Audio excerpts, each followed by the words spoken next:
messy now. Let's start off by talking about service delivery in the sense of it and what it really entails. What do we mean when we say citizens inclusion in such an aspect? Okay, thank you very much.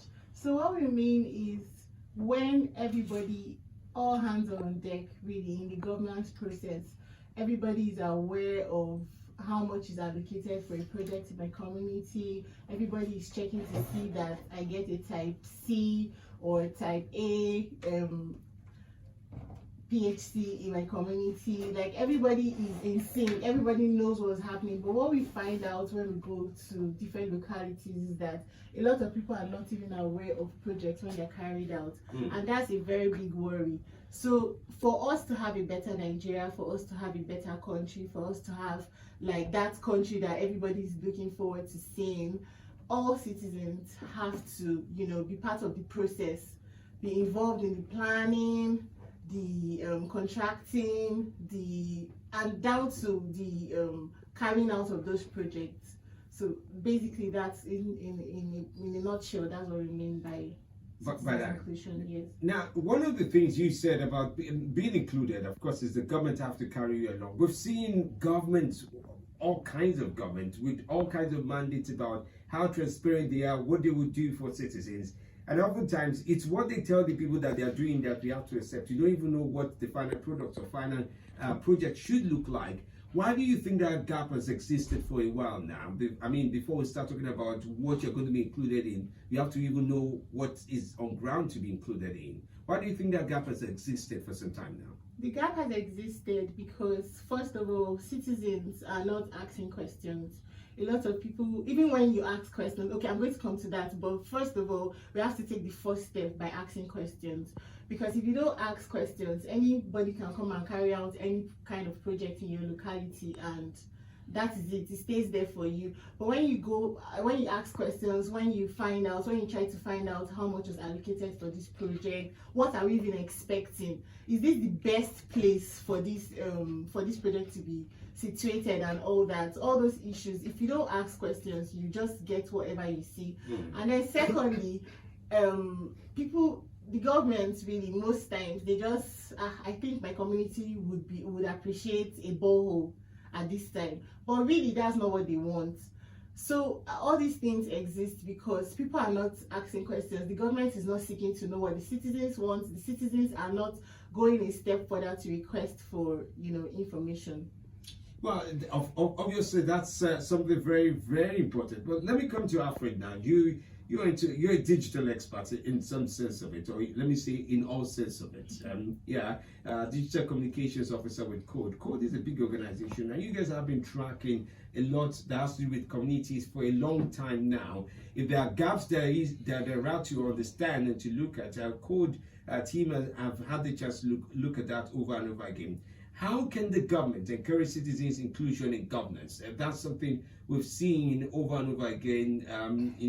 Even small meeting, to call them to small meeting, or the meeting that government is called into, it takes time before that happens. But how can the government on their own side encourage citizens' inclusion in governance?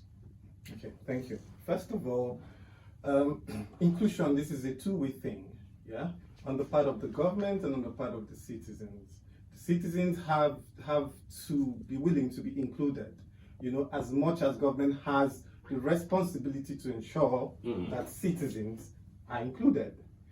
So first of all, government owes its citizens the responsibility of providing data. It is very, very important and key in inclusion. We have a vacuum, data vacuum, so to speak. Like in Nigeria, it's a big problem. There's no availability of data. While you have those data available, it's not even open. Citizens can't access it. Do you understand? Yeah, I do. So there are several measures and steps the government needs to take to ensure that it's easy for citizens, active citizens who actually want to engage, who actually are keen about knowing what's happening within their communities, projects are located within their communities. Most of them can't find that. We have issues with set FOIs to government agencies, let's say, agencies that have been have been mandated with, government funds, to do projects around health, education, and you ask questions and you don't even get sufficient response. So you can only engage properly when you have adequate information, which is the access to data. So first of all, government has to be deliberate about providing data and ensuring that data is accessible and open to citizens. As much as citizens also have the responsibility to ensure that they ask questions. Most I don't know if it is apathy or something, perhaps, the way government has been done over the years, most citizens feel like, it's the whole cycle, it's the same thing, nothing will come out of this. But this is where the likes of PPDC code comes in, to make citizens aware that this is your responsibility. You understand? Government needs to be held accountable. They prefer to work in opacity. They love secrecy. If you don't want to hold them accountable, it's better for them. So it's your responsibility as a citizen to ensure that you ask the right questions. There are several measures that you can actually, follow to ask questions. There is the FOI, so it's not only organizations that can send FOI. Citizens can also send FOI. Recently, we had an FOI drive, from citizens from around the country. Ask questions. We have access to. It's advised that citizens look into their state budgets. Have access to your state budget, down to your local government, allocation. What are the projects, that's supposed to be in my community, in the areas of health, education, even wash, basic water and sanitation hygiene. It's a huge problem. And even the way you're describing it, I'm just following you imaginatively, and it's getting more and more complex. I mean, from what you say, there are two types of complication one could even drive with. There's the complication of having the need to account for what is going on. There's also the need to accountably, forgive the language, for what exactly is the accurate information to go on. I mean, we've seen situations in this country where somebody digs millions of dollars worth of borehole and gold refused to come out from those wells because it can only be gold that can come out from this type of borehole. But it doesn't come out, and they tell you this is for this community and the likes of that. And you talked about data just now. So, I mean, how does one match what the project looks like and the results of the project and what was supposedly spent on the project? Mercy, maybe you can help out with this. So I had to take a deep breath for that because, most times we go on procurement monitoring at PPDC. Aside going on procurement monitoring, we try to even give this data to the citizens and local communities. And most times when they see the projects and when they see the amounts that we're calling, they're like, what? Like, how can this, let's say a school roof, there was a particular project that we went to, and the roof that was just built 2 months ago was already collapsed. And they were very lucky that it didn't collapse on the heads of children while they were at school. So most times, we encourage them to go for data and stuff like that. But at the same time, having data and enforcing that these projects are carried out according to specifications, they are two different things. Because I'm a normal citizen, I can't ensure that. I can only ask questions, I can only write to the implementing body, like the person that maybe a UBEC or an NPHCDA, or I can just write to them, ask questions and stuff like that. But ensuring that those projects match the specification, I think I suggest, or I think that it lies in the palms of the implementing bodies. So, for example, if a UBEC is carrying out a project, they need to go back to monitor and evaluate those projects to ensure that the specifications are tied to what was actually when before they carry out all these projects and stuff like that, they sit down, draw out, map out how much is supposed to be done, how much is supposed to be used for this project. Yes. The project specification and all that. So they need to go back to the field and check that these contractors actually carry out the execution of the project as it matches what was planned out for. So to make this project tally with what is allocated and all that, I think it lies in the implementing bodies. Yeah, I agree with you. And talking about FOI, Alfred, you mentioned the fact that citizens can take up ways to improve services in their community by using the FOI. That is the Freedom of Information Act, oftentimes.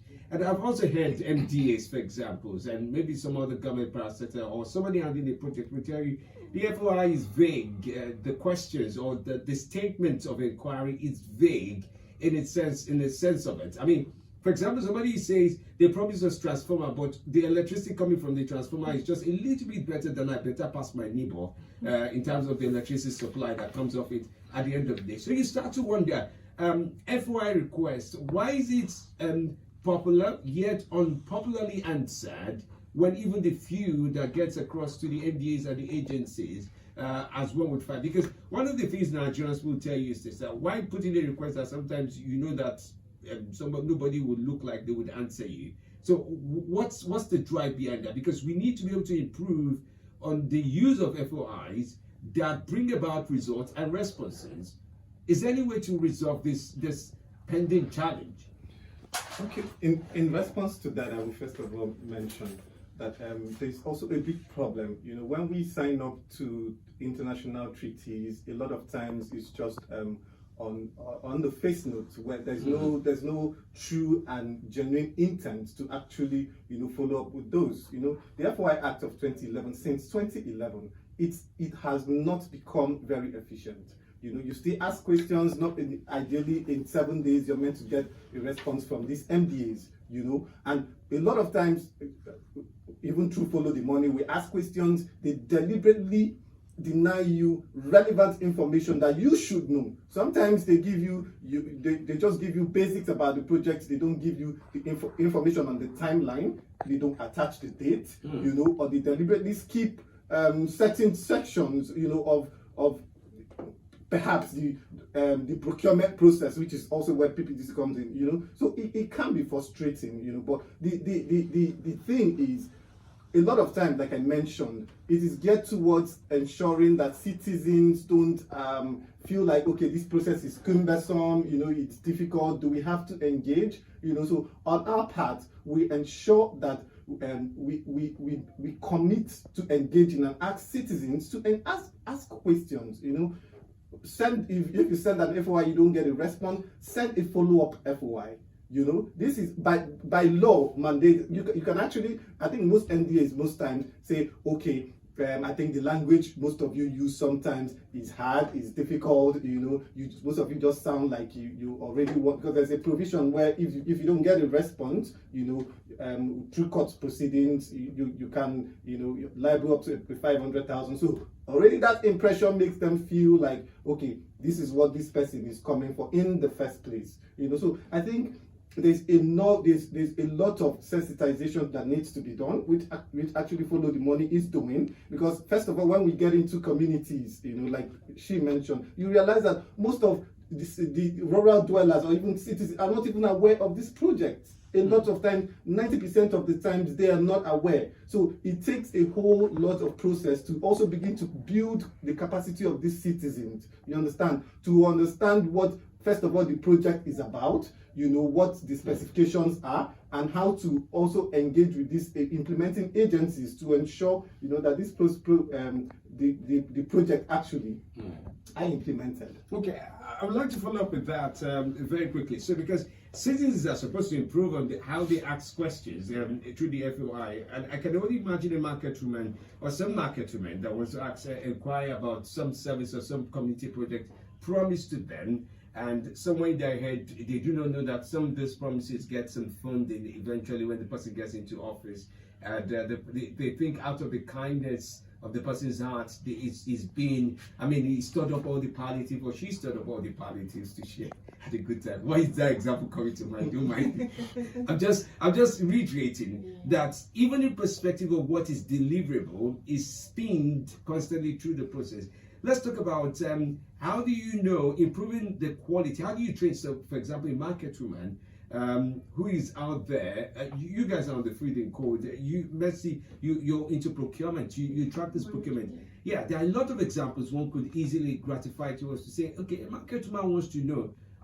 How does she start to know? I mean, how do you help her to ask the right questions? Some say it's just, the reason why she's asking is she's a troublesome one among the many market women there. So how does anyone help them to improve on asking the right questions? First of all, giving them this data is an eye-opener alone. Like most times when you go and you even see a completed project, they're like, this commissioner built it for us, so our son did this for us. So then you're like, maybe you send like a pamphlet, because sometimes we try to simplify the data in pamphlets, in local languages and all that. So when we even give it to them, they're like, wait, this project was built for this amount. And you know, most times when projects are done in schools, especially in school, you're supposed to have like chairs, like at least a standing, a good building at least. But maybe what you see is just a normal building that is okay, maybe 5 chairs or just something simple, and they're already so grateful for that. But when you now show them how much was allocated for this, they're like, this is not it. And then they are spurred to ask questions. So I think the first step to getting these people on board, that's the market woman, the farmer, like the first step to get everybody in sync is to even show them the data. There is nobody that you would see that you would show a 45 million naira supposed project, and the project is looking like a 5 million project. The person will not shout, and you tell them this is their money, this is what you're supposed to have gotten and all that. That will ginger them. So I think the first step is to give them data, and then the second step is to show them what to do, like after they've seen this data, like writing letters to the implementing bodies, telling them that this is what they have and this is what was allocated for. I mean, continuous follow-up is going to, there's nobody, if I keep pinching a needle and you try to ignore me and I continue, you'll be like, what is happening, or what are you doing? So definitely they keep following up and all that. I mean, it's not an easy process. It's not. But the more we try, the more we keep making noise about it, the more we keep being in their faces, they will definitely respond. Alfred, just before you answer that, so also, how does one, I mean, as you answered that part of the question, I'm also wondering, community projects and palliative projects, because this thing needs to be clear once and for all. Community project and palliative projects. Okay, so palliative projects may not exist before now. In case you're just listening in, it's my way of saying what belongs to the people, but it's being branded as helping ministry anyway. Okay. Yeah. So how we help some of those citizens? First of all, we bring them what we call a town hall meeting. It's important. Every time we get into communities, you know, after the first preliminary visits, that we look at the project that are supposed to be implemented, look at the implementing agency, the sum, those basic information. We ensure that we carry the community along. Most of these basic citizens, artisans, and the rest of them, we bring them together in a town hall meeting, ensure that the stakeholders are there, the government representatives from the implementing agencies. You understand? This is to ensure that the information is properly dissipated. So you bring all of them together on the same table. So the market woman is saying that this everything on the table. This is the sum for this project. This is the timeline, and the implementing agency is there to tell, okay, at the time by so timeline in a month, this building was supposed to have gotten up to the lintel level.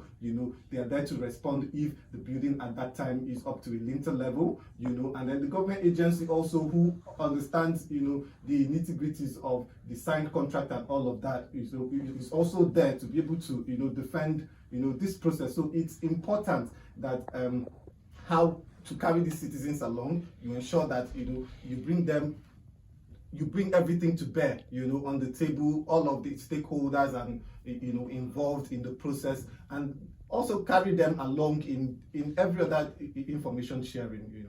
Most times, what our work in communities, when we leave, we ensure that citizens have the capacity to actually take over. Because as much as we have our state leads, we have our community volunteers in most communities, but a lot of times, for instance, if you look at a local government that has, let's say, more than 200 communities, how can even a community champion cover all of these places? So we ensure we ensure that at the time we leave those communities, we've been able to get citizens, active citizens who reside in those communities, active citizens, to take up this project as, citizens. Like, we also encourage them to, take up projects independently. For instance, if you see, most times, most implementing agencies or contractors just go and just put, let's say, they just put a foundation and you see them disappear for a long time. No, that's almost like a Nigerian pattern. Well, Alfred, let's take us a few questions. People have been calling in just to share their thoughts. We are pressed for time today, but we will manage. 0946000951, 08031230293 is also fine. Yes, good morning. We are with you. Welcome. We can hear you. All right, boss. Okay. Your guest in studio. Good morning. I'm very much excited to them because the very notion of community project keys into the problem-solving component of community policing.